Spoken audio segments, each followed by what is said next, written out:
High key versus low key lighting. Next up is shadow. Why shadows? Wherever there is light, there will be shadows. If you have no shadows, then you are not standing in light.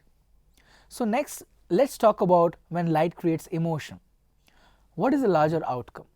These terms are high key and low key.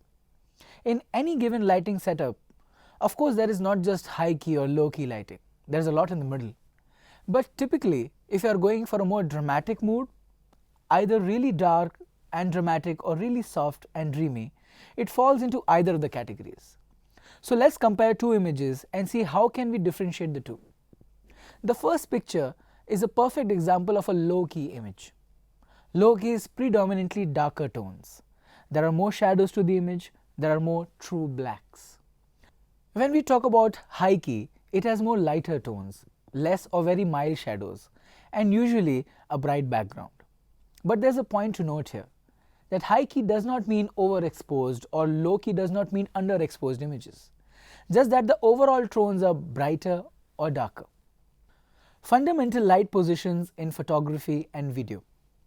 Let's quickly get into the light positions one can experiment with while lighting up the subject. Let's take a look at the Rembrandt, our first light position.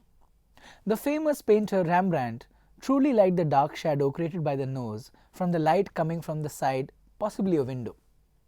One can notice that sort of a triangle is created by the direct shadow of the nose just under the eye, when the light is placed 45 degrees from the camera onto the subject.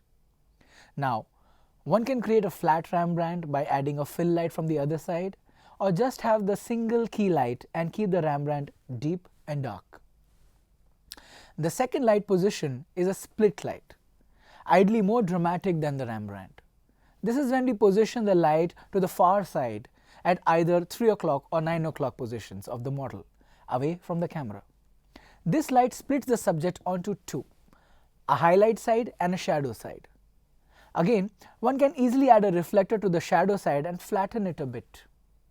The third position is when you move the subject to look away from the direction of light. This light position is called broad lighting. With this setup, the camera is basically looking at the broad lit side of the face of the subject. A broad can sometimes be reversed into a short light when the face is towards the light and more area of the face is in shadow. Next up is something called a butterfly or a paramount light setup. Why is it called a butterfly or a paramount setup? Is because in the 1920s and the 30s, Hollywood movie stars were lit up in this particular lighting setup, to have a broad lit forehead and a shadow under the nose of the shape of a butterfly's wing. A lot of actresses in the fact had this in their contract when they couldn't be photographed in the film unless one of the shots were lit up in a butterfly setup. This is ideally used for female subjects because it gives a very beautiful highlight on the forehead and on the nose, giving a butterfly shadow under the nose and the lips. And it kind of sinks into the shadow near the cheeks, making the jawline much sharper. This light is usually placed higher behind the camera. The photographer is sort of shooting right through the light. At number 5, an extension to this position is the clamshell lighting. Since the butterfly light is positioned high up, it creates a shadow under the chin and the neck area. In a clamshell setup, a light or a reflector can be added from the underneath to add a dimension. So what about too much light? Well, to diffuse lights, one can use various types of light modifiers. Photography lights use softboxes, octadomes, beauty dishes and umbrellas to diffuse harsh light. However, video lights use Fresnels or lenses made of glass to focus light, apart from butter paper. One can use snoots, grids and bandos to control the direction of light, or rather cut light from unwanted areas in the frame. Ambient lighting versus studio lighting. Now, shooting under the sun may give a very diffuse light effect on the image, but there are times when you want to play around with the light source itself. But isn't it difficult to turn the sun around or to change its color temperature at a point of time in the day? This is where the studio or a dark set comes into place.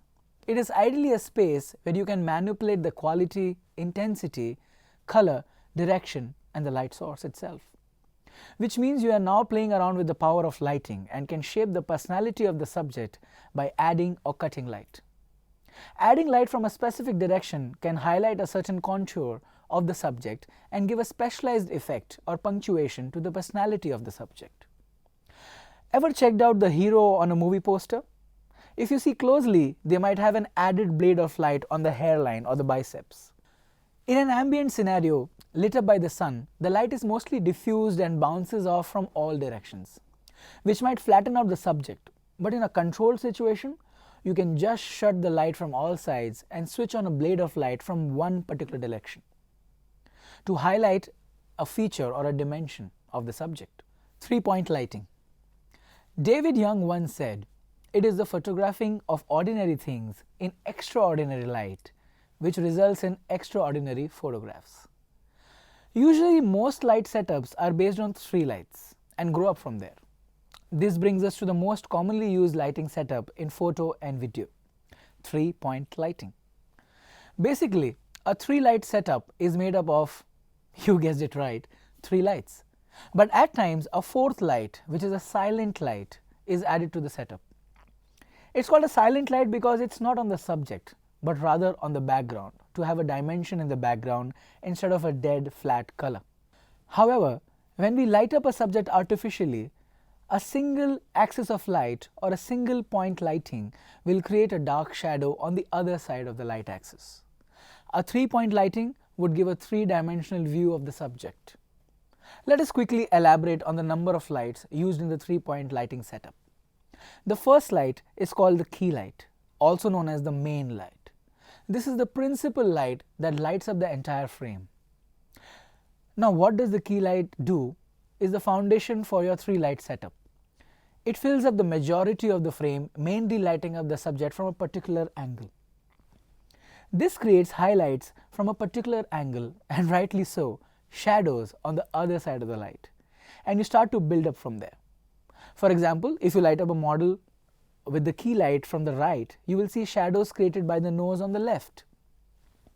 At times, the shadows can be really harsh. So we can position our second light, commonly called the fill light, to diffuse or eliminate these unwanted shadows. Now the point to be noted here is that if you position 2 lights from either sides of the model with the same intensity, it will turn into a flat lighting situation, much like to a cricket stadium, where you see multiple shadows of one fielder on the ground. Back in the studio, we are not looking for something like this. So what we do is that we position the fill light with half the power or intensity of the key light, which means the fill is 1 stop lower than the key light in terms of intensity, since you don't want to eliminate all the shadows. Once you have the key light and the fill light set up, a 3rd light is required from behind the subject to separate the subject from its background. The reason why this light is required is that there are times when the subject is merging into the background. For example, if you had a black background behind me, my black hair or maybe a black garment that I am wearing would merge into the black background. Now, giving a backlight behind the subject gives a blade of light on the shoulder, or functions like a hair light to separate the subject from its background.